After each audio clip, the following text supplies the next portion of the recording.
చూస్తున్నారు S8 news. నమస్తే, welcome to S8 news. ముందుగా హెడ్లైన్. మిసైల్ డ్రోన్లను అడ్డుకున్న ఎయిర్ డిఫెన్స్ సిస్టమ్ ధీటుగా కూల్చివేసిన ఇజ్రాయెల్.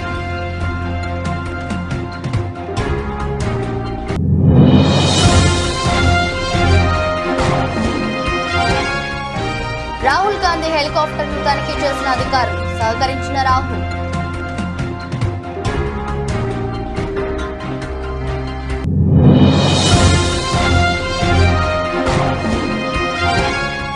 సీఎం జగన్ రెడ్డిపై దాడి కేసులో విచారణ వేగవంతం, మరో 16 టీంలు ఏర్పాటు.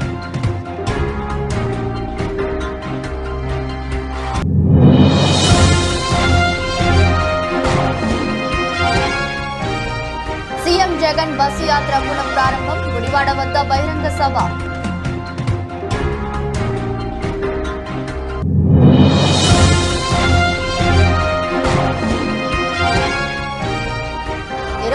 వరకు జ్యుడిషియల్ కస్టడీ, కోర్టు ఆవరణలో ఎమ్మెల్సీ కవిత కీలక వ్యాఖ్యలు.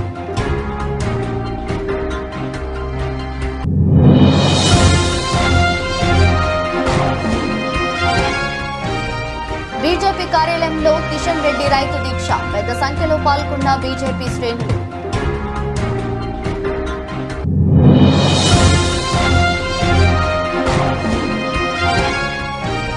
ధోని హ్యాట్రిక్ సిక్సర్లు, చివరిలో వచ్చి రెచ్చిపోయిన ఎంఎస్ ధోని.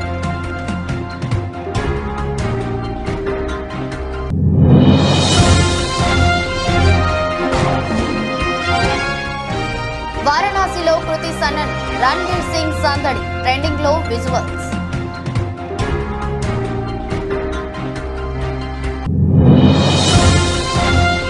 భారీ నష్టాలతో ప్రారంభమైన స్టాక్ మార్కెట్ 570 పాయింట్లు నష్టపోయి 73,670 వద్ద ట్రేడ్ అవుతున్న సెన్సెక్స్. వందల సంఖ్యలో డ్రోన్లు, క్షిపణులతో ఇజ్రాయెల్ పై ఇరాన్ అటాక్ చేసిన విషయం తెలిసిందే. డ్రోన్లు, క్షిపణులను ఇజ్రాయెల్ ధీటుగా కూల్చివేసింది. దానికి సంబంధించిన వీడియోను ఇజ్రాయెల్ రిలీజ్ చేసింది. సుమారు 300 వరకు డ్రోన్లు, క్షిపణులను ఇరాన్ వదిలినట్లు తెలుస్తుంది. దాంట్లో 99% ఆయుధాలను తాము అడ్డుకున్నట్లు ఇజ్రాయెల్ చెప్పింది. అమెరికా, జోర్డాన్, బ్రిటన్తో పాటు ఇతర దేశాల సహకారంతో ఆ దాడిని నిర్వహించినట్లు ఇజ్రాయెల్ ఆర్మీ వెల్లడించింది. ఏరియల్ డిఫెన్స్ సిస్టమ్ చెందిన ఆపరేషనల్ ఫుటేజ్ను ఐడిఎఫ్ దళాలు రిలీజ్ చేశాయి. ఎక్స్ అకౌంట్లో ఆ వీడియోను పోస్ట్ చేశాయి. 170 డ్రోన్లు, 30 క్రూయిజ్ మిసైళ్లు, 120 బాలిస్టిక్ మిసైళ్లను ఇరాన్ లాంచ్ చేసిందని ఇజ్రాయెల్ మిలిటరీ పేర్కొంది. అయితే ఇజ్రాయెల్ వద్ద ఉన్న iron dome air defence system ఆ రాకెట్లను అడ్డుకుంటోంది. 2011లో తొలిసారి దీన్ని ఆపరేషన్లోకి తీసుకువచ్చారు. ఐరన్ డోమ్తో యూరో లాంటి మిసైల్ డిఫెన్స్ సిస్టమ్ కూడా ఇజ్రాయెల్ వద్ద ఉన్నది. యూరో సిస్టమ్తో బాలిస్టిక్ మిసైళ్లను అడ్డుకుంటున్నారు. మీడియం రేంజ్ రాకెట్లను అడ్డుకునేందుకు డేవిడ్ స్లింగ్ లాంటి డిఫెన్స్ సిస్టమ్ కూడా ఇజ్రాయెల్ వద్ద ఉంది.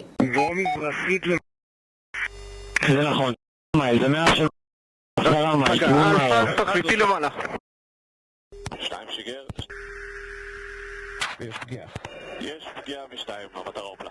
לא נפלה. 4 שיגר על המטרה המזרחית ביותר.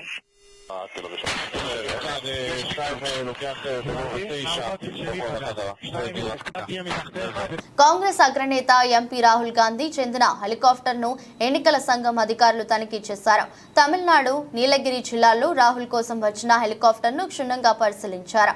రాహుల్ గాంధీ సోమవారం ఉదయం తమిళనాడు నీలగిరి జిల్లా నుంచి తన సొంత నియోజకవర్గమైన కేరళలోని వైనాడ్ కు వెళ్తున్నారు. ఆయన్ని తీసుకెళ్లేందుకు హెలికాప్టర్ వచ్చింది. దీంతో ఎన్నికల ఫ్లయింగ్ స్క్వాడ్ అధికారులు అక్కడికి చేరుకుని హెలికాప్టర్ ను తనిఖీ చేస్తున్నట్లు స్థానిక పోలీసులు తెలిపారు. లోక్సభ ఎన్నికల నేపథ్యంలో అధికారులు పలు వాహనాలను తనిఖీ చేస్తున్న విషయం తెలిసిందే. ఓటర్లకు మంచిపెట్టే డబ్బు, మద్యం, గిఫ్ట్లు వంటివి తీసుకువెళ్తారన్న అనుమానంతో ప్రజా రవాణాతో పాటు అధికారుల వాహనాలను కూడా ఫ్లయింగ్ స్క్వాడ్ తనిఖీలు చేస్తున్నట్టు, ఇందులో భాగంగానే ఇవాళ రాహుల్ గాంధీ హెలికాప్టర్ ను అధికారులు తనిఖీ చేశారు.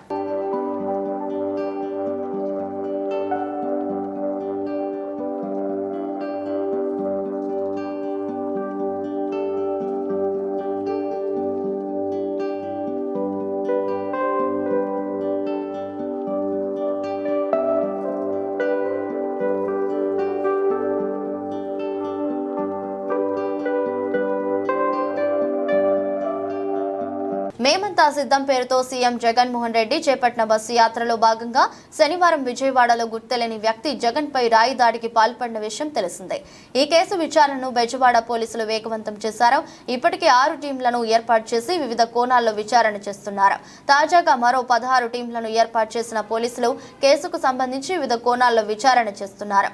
ఒక్కొక్క టీంలో డీసీపీ, ఏడీసీపీ, డీఎస్పీ ర్యాంక్ అధికారులను సిపి నియమించారు. టీంకు 5 సభ్యులతో నగరంలో ఉన్న అసాంఘిక కార్యక్రమాలను పాల్పడుతున్న వ్యక్తులను పోలీసులు విచారిస్తున్నారు.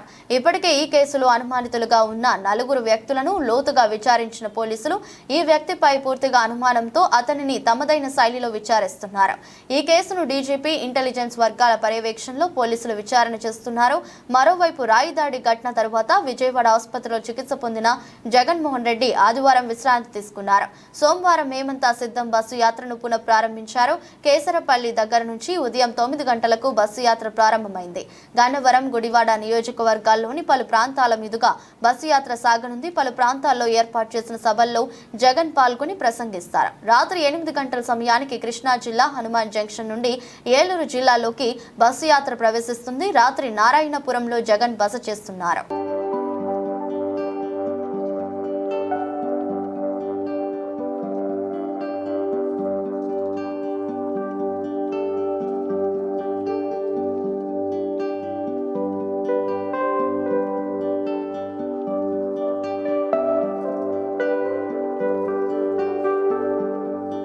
ఏపీ సీఎం జగన్మోహన్ రెడ్డి మేమంతా సిద్ధం పేరుతో చేపట్టిన బస్సు యాత్ర సోమవారం పునఃప్రారంభం కానుంది. బస్సు యాత్రలో భాగంగా శనివారం రాత్రి గుర్తెలని వ్యక్తి జగన్మోహన్ రెడ్డిపై దాడి చేసిన విషయం తెలిసిందే. రాయి దాడితో జగన్ కంటిపై భాగంలో తీవ్ర గాయమైంది. విజయవాడ ప్రభుత్వ ఆసుపత్రిలో వైద్యులు జగన్ కి చికిత్స నిర్వహించి గాయమైన చోట కుట్లు వేశారు. ఆదివారం విశ్రాంతి తీసుకున్న జగన్ సోమవారం తిరిగి బస్సు యాత్రను పునఃప్రారంభించారు. జగన్ చేపట్టిన మేమంతా సిద్ధం బస్సు యాత్ర సోమవారం కేసరపల్లి దగ్గర నుంచి ఉదయం 9 గంటలకు ప్రారంభమవుతుంది. గన్నవరం, ఆత్కూర్, వీరవల్లి క్రాస్, హనుమాన్ జంక్షన్, పుట్టగుంట మీదుగా జొన్నపాడు వద్దకు బస్సు యాత్ర చేరుకుంటుంది. అక్కడ భోజన విరామం తీసుకుంటారు. అనంతరం జొన్నపాడు, జనార్దనపురం మీదుగా సాయంత్రం 3:30 గుడివాడ నియోజకవర్గంలోకి బస్సు యాత్ర చేరుకుంటుంది. గుడివాడలో బహిరంగ సభలో జగన్ పాల్గొని ప్రసంగిస్తారు. రాత్రి 8 గంటల సమయానికి కృష్ణా జిల్లా హనుమాన్ జంక్షన్ నుండి ఏలూరు జిల్లాలోకి బస్సు యాత్ర ప్రవేశిస్తుంది. బొమ్మలూరు, కలపర్రు, ఏలూరు బైపాస్ మీదుగా దెందులూరు, గుండు గొలుసు, భీమడోలు, కైకవరం, నారాయణపురం వరకు బస్సు యాత్ర కొనసాగుతుంది. నారాయణపురంలో రాత్రి బస్సు శిబిరానికి జగన్ చేరుకుంటారు. విజయవాడలో సీఎంపై జరిగిన రాయి దాడి నేపథ్యంలో పోలీసు పటిష్ట బందోబస్తు ఏర్పాటు చేశారు. పోలీసు ఉన్నతాధికారులు ఆదివారం ముందస్తు భద్రత ఏర్పాట్లను పరిశీలిస్తున్నారు. స్థానిక గాంధీ బొమ్మ సెంటర్లో ఏలూరు రేంజ్ డీఐజీ అశోక్ కుమార్, జిల్లా ఎస్పీ అద్నాన్ నయూం అస్వి నేతృత్వంలో భద్రతా ఏర్పాట్లను పర్యవేక్షించారు. అనంతరం భద్రతా పరంగా తీసుకోవాల్సిన చర్యలపై పోలీసు అధికారులు సిబ్బందికి సూచనలు చేశారు. అయితే బస్సు యాత్రలో రాయి దాడి ఘటనపై జగన్మోహన్ రెడ్డి ఎలా స్పందిస్తారనే అంశం ఆసక్తికరంగా మారింది. ఢిల్లీ లిక్కర్ స్కామ్ కేసులో సిబిఐ కస్టడీ ముగియడంతో అధికారులు ఎమ్మెల్సీ కవితను సోమవారం ఢిల్లీలోని రౌస్ అవెన్యూ కోర్టులో హాజరుపరిచారు. కవితను 14 రోజుల జ్యుడిషియల్ కస్టడీకి పంపాలని కోర్టును సిబిఐ కోరింది. అయితే న్యాయస్థానం 9 రోజులు కవితకు జ్యుడిషియల్ కస్టడీ విధిస్తూ అనుమతి ఇచ్చింది. ఈ నెల 23 వరకు కవిత జ్యుడిషియల్ కస్టడీలో ఉండనున్నారు. దీంతో మరోసారి అధికారులు కవితను తిహార్ జైలుకు తరలించనున్నారు. ఇదిలా ఉంటే కోర్టులో హాజరుపరిచేందుకు తీసుకువెళ్తున్న క్రమంలో కోర్టు ఆవరణలో ఎమ్మెల్సీ కవిత మీడియాతో మాట్లాడే ప్రయత్నం చేశారు. ఇది సిబిఐ కస్టడీ కాదు, బీజేపీ కస్టడీ అన్నారు. బయట బీజేపీ వాళ్ళు మాట్లాడిందే, లోపల సిబిఐ వాళ్ళు అడుగుతున్నారని చెప్పారు. 2 ఏళ్ల నుంచి అడిగింది అడుగుతున్నారని, వాళ్ళు కొత్తగా అడిగేందుకు ఏం లేదని కవిత తెలిపారు. ఢిల్లీ మద్యం పాలసీ, మనీ లాండరింగ్ కేసులో ఎమ్మెల్సీ కవితను గత నెల 16న ఈడీ అధికారులు అరెస్టు చేసిన విషయం తెలిసిందే. ఈడీ కేసులో ఇప్పటికే కవిత తిహార్ జైలుకు వెళ్లారు. సిబిఐ అధికారులు తిహార్ జైల్లోనే కవితను ఈ నెల 11న అరెస్టు చేశారు. 3 రోజుల కస్టడీ ముగిసిన అనంతరం సోమవారం ఢిల్లీలోని రౌస్ అవెన్యూ కోర్టులో సిబిఐ అధికారులు కవితను హాజరుపరిచారు. అయితే కవిత విచారణకు సహకరించడం లేదు, అడిగిన ప్రశ్నలకు సమాధానం దాటవేస్తున్నారంటూ సిబిఐ కోర్టుకు తెలిపింది. దర్యాప్తు పురోగతిని కోర్టుకు సిబిఐ అధికారులు వివరించారు. కవిత బయట ఉంటే దర్యాప్తును ప్రభావితం చేస్తారని 14 రోజులు జ్యుడిషియల్ కస్టడీకి పంపించాలని కోర్టును సిబిఐ కోరింది. అయితే రౌస్ అవెన్యూ కోర్టు 9 రోజులు కవితకు జ్యుడిషియల్ కస్టడీ విధించింది. లోక్సభ ఎన్నికల వేళ బీజేపీ రాష్ట్ర నాయకత్వం స్పీడ్ పెంచింది. ప్రజా సమస్యలపై కాంగ్రెస్ పార్టీని నిలదీస్తోంది. ఈ క్రమంలో బీజేపీ రాష్ట్ర పార్టీ అధ్యక్షులు కేంద్ర మంత్రి కిషన్ రెడ్డి ప్రశ్నిస్తున్న తెలంగాణ రైతు పేరుతో రైతు దీక్ష చేపట్టారు. రైతులకు న్యాయం చేయాలని కాంగ్రెస్ ప్రభుత్వాన్ని డిమాండ్ చేస్తూ బీజేపీ కార్యాలయంలో ఉదయం 11 గంటల నుంచి సాయంత్రం 5 గంటల వరకు కిషన్ రెడ్డి దీక్షలో కూర్చోనున్నారు. రైతులకు పంట నష్ట పరిహారంతో పాటు రైతు రుణమాఫీ చేయాలని బీజేపీ డిమాండ్ చేస్తుంది. ప్రధాన డిమాండ్స్ ఇవే: వడ్లకు క్వింటాల్ 500 బోనస్ వెంటనే అమలు చేయాలి, 2 లక్షల లోపు బ్యాంకు రుణాలను మాఫీ చేయాలి, కరువు వలన నష్టపోయిన రైతులకు 25,000 నష్టపరిహారాన్ని అందించాలి, రైతు కూలీలకు 12,000 బ్యాంక్ అకౌంట్లో జమ చేయాలి, రైతు భరోసా ద్వారా 15,000 రూపాయలను రైతులకు అందించాలి. రైతులందరూ కూడా నమస్కారాలు.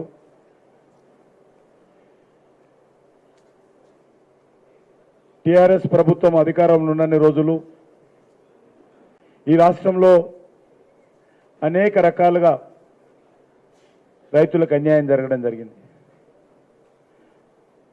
కేసీఆర్ మాటలు ఆ రోజు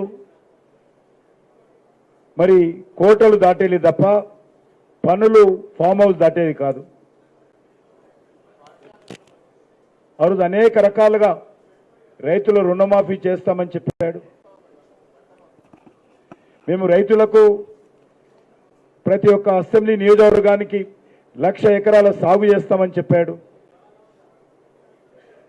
రైతే రాజన్నాడు.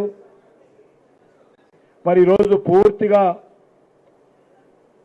మరి బీఆర్ఎస్ ప్రభుత్వము రైతు వ్యతిరేక విధానాలు అవలంబిస్తే గత శాసనసభ ఎన్నికల్లో మరి కేసీఆర్కు తెలంగాణ రైతులు బుద్ధి చెప్పడం జరిగింది. ఈరోజు మీ అందరికీ మనవి చేస్తా ఉన్నాను. గత శాసనసభ ఎన్నికలకు ముందు ఏ రకంగా కాంగ్రెస్ పార్టీ డిక్లరేషన్ల పేరుతో, గ్యారంటీల పేరుతో, మరి మేనిఫెస్టో పేరుతో అనేక రకాల హామీలు ఇవ్వడం జరిగింది. సుమారు 400కు పైగా తెలంగాణ రైతులకు హామీ ఇచ్చారు. కానీ ఏ హామీ కూడా ఈరోజు అమలు చేసేటువంటి పరిస్థితి లేదు. నేను ఈరోజు ముఖ్యమంత్రిని అడుగుతా ఉన్నాను, సోనియమ్మ రాజ్యం అంటే ఏంటి? ఇందిరమ్మ రాజ్యం అంటే ఏంటి? ప్రజలకు వెన్నుపోటు పొడవడమే ఇందిరమ్మ రాజ్యమా? రైతులకు ఇచ్చినటువంటి హామీ అమలు చేయకపోవడమే సోనియమ్మ రాజ్యమా? ఈరోజు ముఖ్యమంత్రి గారు చెప్పాలి. మీరు రైతు డిక్లరేషన్ పేరుతో ఆ రోజు రైతుల యొక్క కష్టాలు తీరుస్తామని అనేక రకాల ఆశలు రైతు సమాజంలో రేకెత్తించారు.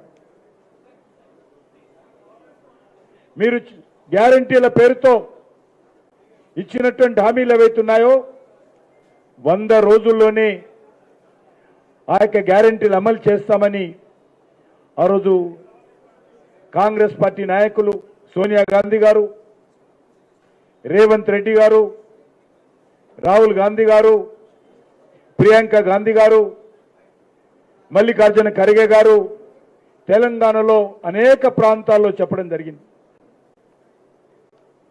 మరి మీ 100 రోజుల గ్యారంటీ అంటే ఎప్పుడు అడుగుతా ఉన్నాను. కాంగ్రెస్ పార్టీకి 100 రోజులు అంటే ఎన్ని రోజులో చెప్పాలి? కాంగ్రెస్ పార్టీకి మరి గ్యారంటీ అంటే మోసం చేసే గ్యారంటీ అని అడుగుతా ఉన్నాను. అమలు చేయనటువంటి గ్యారంటీ అడుగుతా ఉన్నాను. ప్రజలు మభ్యపెట్టేటువంటి గ్యారంటీ అడుగుతా ఉన్నాను. రైతులకు వెన్నుపోటు పొడిచే గ్యారంటీ అడుగుతా ఉన్నాను. రైతులను దగా చేసే గ్యారంటీ ఆ కాంగ్రెస్ గ్యారంటీని అడుగుతా ఉన్నాను. ఏ రకంగా మీరు గ్యారంటీలు అమలు చేస్తారో చెప్పాల్సిన అవసరం ఉంది. మీరు ఏం హామీలు ఇచ్చారు? మేము అధికారంలోకి వస్తే 2 లక్షల రూపాయలు అప్పు తీసుకున్నటువంటి ప్రతి రైతుకు ప్రభుత్వమే బ్యాంకులకు ఆ డబ్బులు చెల్లిస్తుంది. రైతులెవ్వరు కూడా బాధపడొద్దు. వస్తుంది సోనియమ్మ రాజ్యము. మీ 2 లక్షల రుణమాఫీ 100 రోజుల్లోనే మేం చేస్తామని చెప్పడం జరిగింది. మరి నేను ఈరోజు రాహుల్ గాంధీని అడుగుతా ఉన్నాను, ఎక్కడున్నావు? ఈరోజు తెలంగాణ రైతు ప్రశ్నిస్తూ ఉంది. కాంగ్రెస్ గ్యారంటీల పైన తెలంగాణ రైతు ప్రశ్నిస్తూ ఉన్నారు, తెలంగాణ యువత ప్రశ్నిస్తూ ఉంది, తెలంగాణ మహిళ ప్రశ్నిస్తూ ఉంది, తెలంగాణ పేదలు ప్రశ్నిస్తూ ఉన్నారు. ధోని దంచేశాడు. ముంబై ఇండియన్స్ తో జరిగిన ఐపీఎల్ మ్యాచ్ లో మిస్టర్ కూల్ హ్యాట్రిక్ సిక్సర్లతో చెలరేగాడు. అది కూడా ఫైనల్ ఓవర్లో ఆ స్టంట్ క్రియేట్ చేశాడు. డారెల్ మిచెల్ అవుట్ అయిన తర్వాత క్రీజ్లోకి వచ్చిన ధోని 4 బాల్స్ ఆడాడు. అందులో మొదటి 3 బాల్స్ ను సిక్సర్లుగా మలిచాడు. హార్దిక్ పాండ్యా వేసిన ఓ ఓవర్లో ధోని తన బ్యాటింగ్ పవర్ చూపించాడు. 4 బాల్స్ లో ధోని మొత్తం 20 రన్స్ స్కోర్ చేశాడు. అతని స్ట్రైక్ రేట్ 500. ఇక ఈ మ్యాచ్ లో ముంబై ఇండియన్స్ తన స్వంత గ్రౌండ్ లో ఓటమి చవి చూసింది. హ్యాట్రిక్ సిక్సర్లు కొట్టి పెవిలియన్ కు వెళ్తున్న సమయంలో ధోని మ్యాచ్ బాల్ ను ఓ అభిమానికి అందజేశాడు. ఐపీఎల్ కెరీర్ లో 20వ ఓవర్లో ధోని బ్యాటింగ్ రికార్డు అసాధారణ స్థాయిలో ఉంది. ఇప్పటి వరకు అతను ఐపీఎల్లో 20వ ఓవర్లో 309 బాల్స్ ఆడాడు. దాంట్లో అతను 750 రన్స్ కొట్టాడు. స్ట్రైక్ రేట్ 244, 66గా ఉంది. ధోని ఫైనల్ ఓవర్ ఇన్నింగ్స్ లో 51 ఫోర్లు, 64 సిక్సర్లు ఉన్నాయి. ఈ సీజన్ లో ధోని ఫైనల్ ఓవర్ లో 12 బాల్స్ ఎదుర్కొనున్నాడు. దాంట్లో 41 రన్స్ స్కోర్ చేశాడు. స్ట్రైక్ రేట్ 341.66గా ఉంది. ఈ సీజన్ ఫైనల్ ఓవర్లో 2 బౌండరీలు, 5 సిక్సర్లు బాదుతున్నాడు.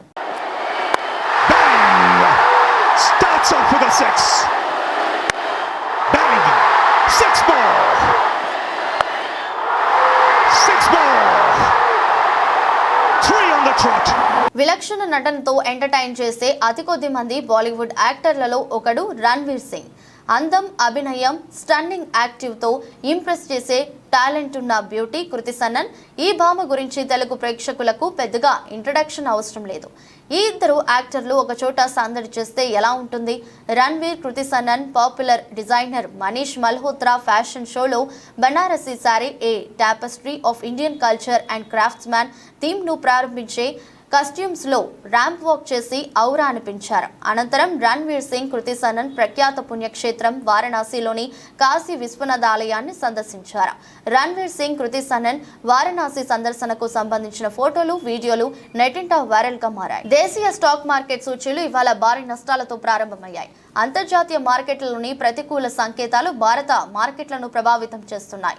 ఉదయం 9:30 సమయంలో సెన్సెక్స్ సుమారు 570 పాయింట్లు నష్టపోయి 73,670 వద్ద ట్రేడ్ అవుతుంది. నిఫ్టీ కూడా సుమారు 196 పాయింట్లు కోల్పోయి 22,320 దగ్గర కొనసాగుతుంది. అదేవిధంగా డాలర్తో పోలిస్తే రూపాయి మారకం విలువ 83.44 వద్ద ప్రారంభమైంది. సెన్సెక్స్ 30 సూచీలో నెస్లే ఇండియా, టీసీఎస్ మాత్రమే లాభాల్లో ఉన్నాయి. Tata steel, Tata Motors, power grid, NTPC, SCB, SBI, Wipro, Bajaj finserv, Bajaj finance, Kotak Mahindra bank, M&M, UltraTech cements, Maruti షేర్లు అత్యధికంగా నష్టపోతున్న జాబితాలో ఉన్నాయి. కాగా అమెరికా మార్కెట్లు గత వారాన్ని నష్టాలతో ముగించాయి. ఇవాళ ఆసియా ప్రధాన సూచీలు ప్రతికూలంగా కొనసాగుతున్నాయి. అంతర్జాతీయ మార్కెట్లో బ్యారెల్ బ్రెంట్ చమురు ధర $90.28 వద్ద ట్రేడ్ అవుతుంది. విదేశీ సంస్థాగత మదుపర్లు శుక్రవారం నికరంగా 8,027 కోట్ల విలువ చేసే షేర్లను విక్రయించారు. దేశీయ సంస్థాగత మదుపర్లు 6,341.53 కోట్ల స్టాక్స్ ను కొన్నారు.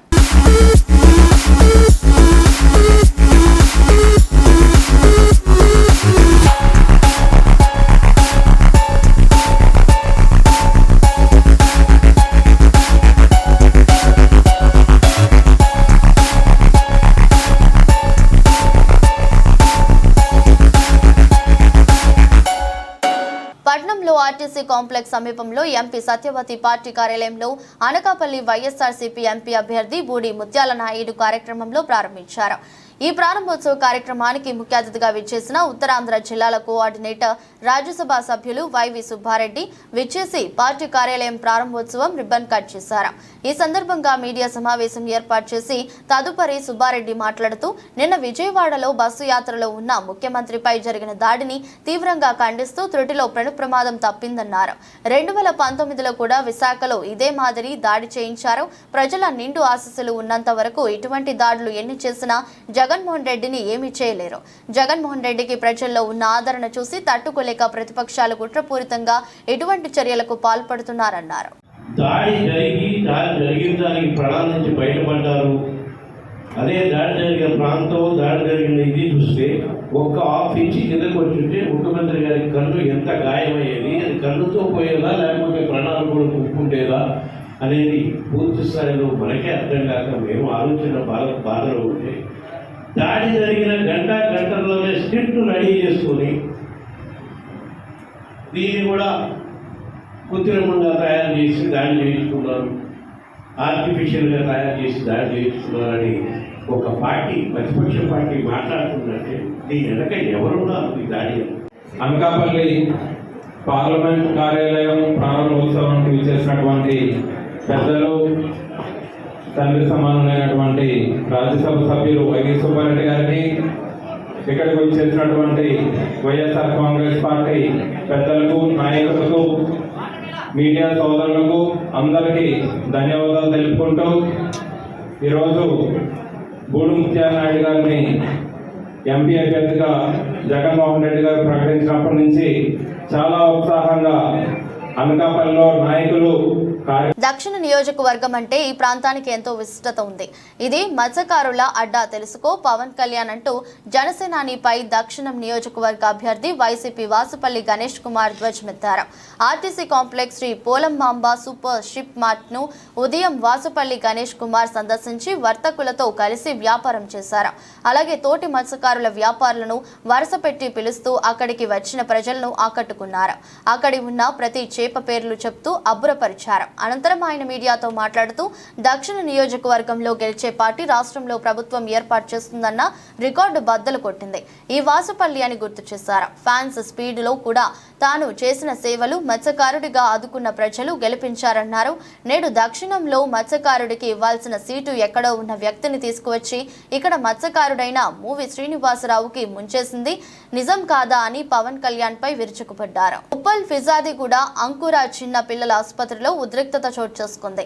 యాదాద్రి భువనగిరి జిల్లా బొమ్మల రామారం మండలం మల్యాల గ్రామానికి చెందిన జేళ్ల కిరణ్ కుమార్, ఉపేంద్ర దంపతులకు గత వారం రోజుల క్రిందట హబ్సిగూడలోని పద్మజ ఆసుపత్రిలో ఇద్దరు కవలలు జన్మించారు.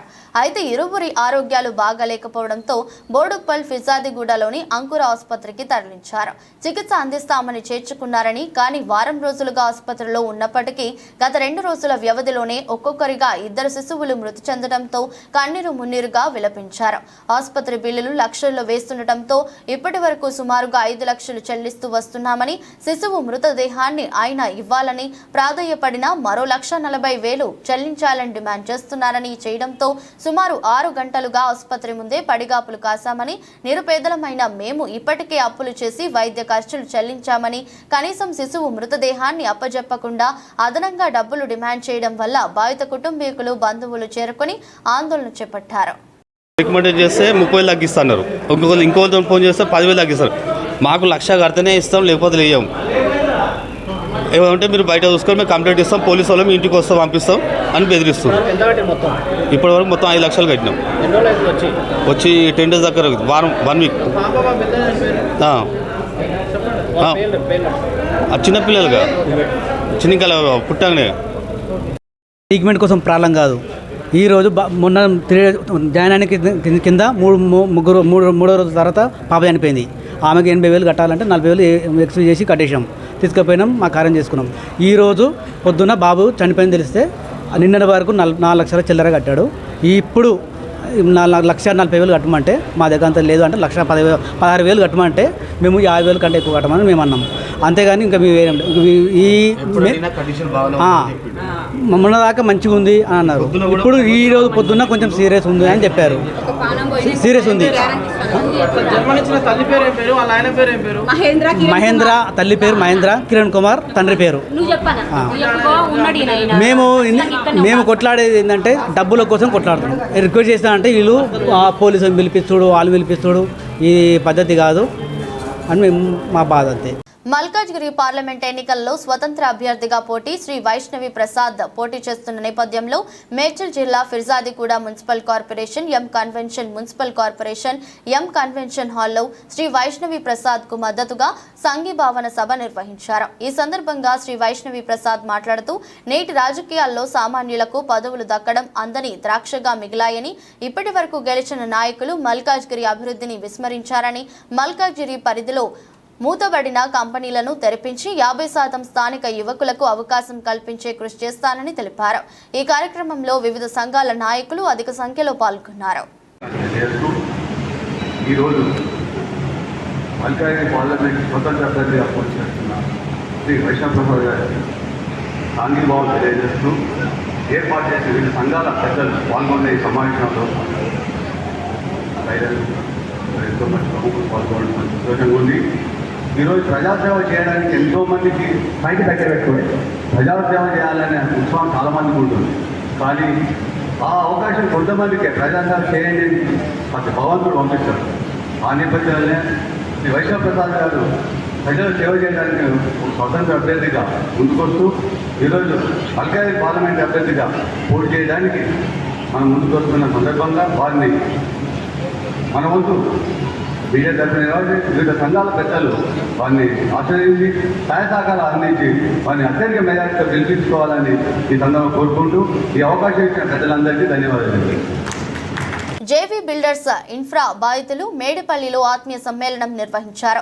ఈ సందర్భంగా బాధితులు మాట్లాడుతూ జేవీ బిల్డర్స్ లో దాదాపు 6,000 మంది పెట్టుబడులు పెట్టారని, సుమారుగా 500 కోట్లు జమ అయినట్లు వెల్లడించారు. ఆ డబ్బులు అన్ని కూడా పెట్టుబడులు పెట్టిన వారికి ఇవ్వకుండా కార్యాలయం మూసివేశారు. దీంతో మేము ఉప్పల్ పోలీస్ స్టేషన్లో బాధితులు ఫిర్యాదు చేయడంతో జేవీ బిల్డర్స్ ఎండీ లక్ష్మీనారాయణ కోర్టుకు వెళ్లి లొంగిపోయారు అని అన్నారు. దీంట్లో పోలీసులు కూడా ఎంతో మంది బాధితులు ఉన్నారు. వారు ఫిర్యాదులు ఇచ్చారు. అందులో ఒకరి ఫిర్యాదు మాత్రమే తీసుకుని ఒక కేసు మాత్రమే నమోదు చేశారు. పోలీసులు ఈ కేసుపై ఎలాంటి చర్యలు తీసుకోవడం లేదని ఆరోపించారు. బాధితులు అందరం కలిసి సీఎం రేవంత్ రెడ్డిని, మంత్రులను కలిసి మా సమస్యలను విన్నవించామని, అలాగే కోర్టు కూడా మా సమస్యను పట్టించుకుని లక్ష్మీనారాయణ బ్యాంకు ఖాతా వివరాలు తెలుసుకుని డబ్బులు ఎక్కడకు పంపించారో తెలుసుకుని గుర్తించి మాకు న్యాయం చేయాలని కోరారు. సో నాలాంటి ఎంతో మంది బాధితులు ఉన్నారు. టోటల్ ఆల్మోస్ట్ ఒక 6,000 మంది బాధితులు. మేమందరూ సీఎం రేవంత్ రెడ్డి గారి దగ్గరికి కూడా వెళ్ళినాము. మాది ఈ ప్రపోజల్ తీసుకొని వెళ్ళినాము. ఆ రోజు 100% మాకు హెల్ప్ అవుతుంది, 100% అవుతుంది అని నమ్మకంతోనే ఉండే. బట్ ఇప్పటివరకు అయితే మాకు ఎక్కడ కూడా ఏ గవర్నమెంట్ కానివ్వండి, లేకపోతే ఏ డిపార్ట్మెంట్ కానివ్వండి, ఇక్కడ నుంచి మాకు ఎలాంటి సహకారం అందలేదు. ఇప్పుడు ఆల్రెడీ లక్ష్మీనారాయణ అనేది జైల్లో ఉన్నాడు. ఆయన ఏంటంటే బెయిల్ మీద బయటికి రావాలి అని చెప్పేసి వాళ్ళ ప్రయత్నం వాళ్ళు ఉన్నారు.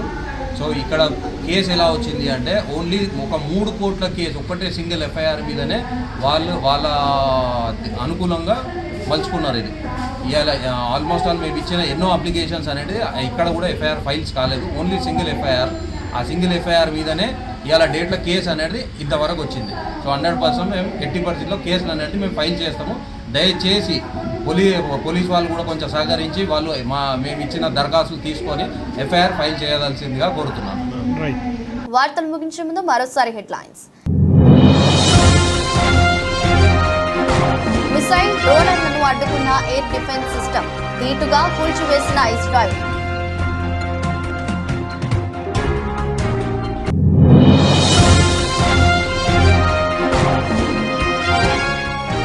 రాహుల్ గాంధీ హెలికాప్టర్ను తనిఖీ చేసిన అధికారులు, సహకరించిన రాహుల్.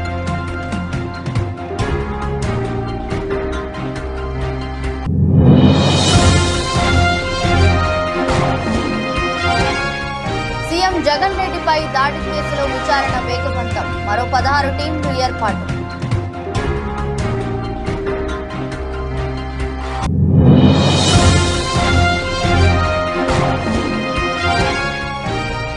సీఎం జగన్ బస్సు యాత్ర పునః ప్రారంభం, గుడివాడ వద్ద బహిరంగ సభ.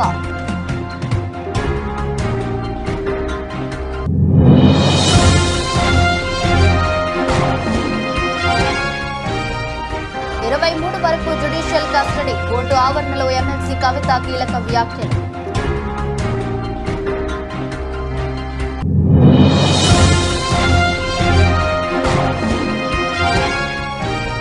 బీజేపీ కార్యాలయంలో కిషన్ రెడ్డి రైతు దీక్ష, పెద్ద సంఖ్యలో పాల్గొన్న బీజేపీ శ్రేణులు.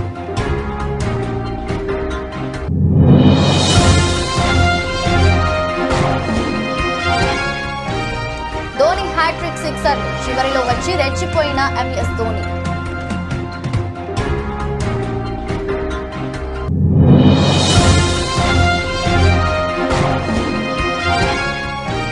వారణాసిలో కృతి సనన్, రణ్వీర్ సింగ్ సందడి, ట్రెండింగ్ లో విజువల్స్.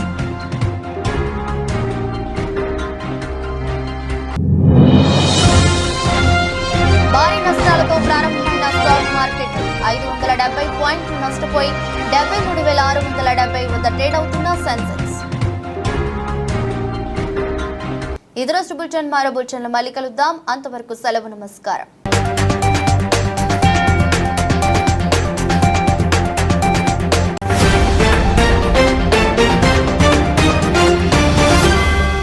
మీరు చూస్తున్నారు S8 న్యూస్.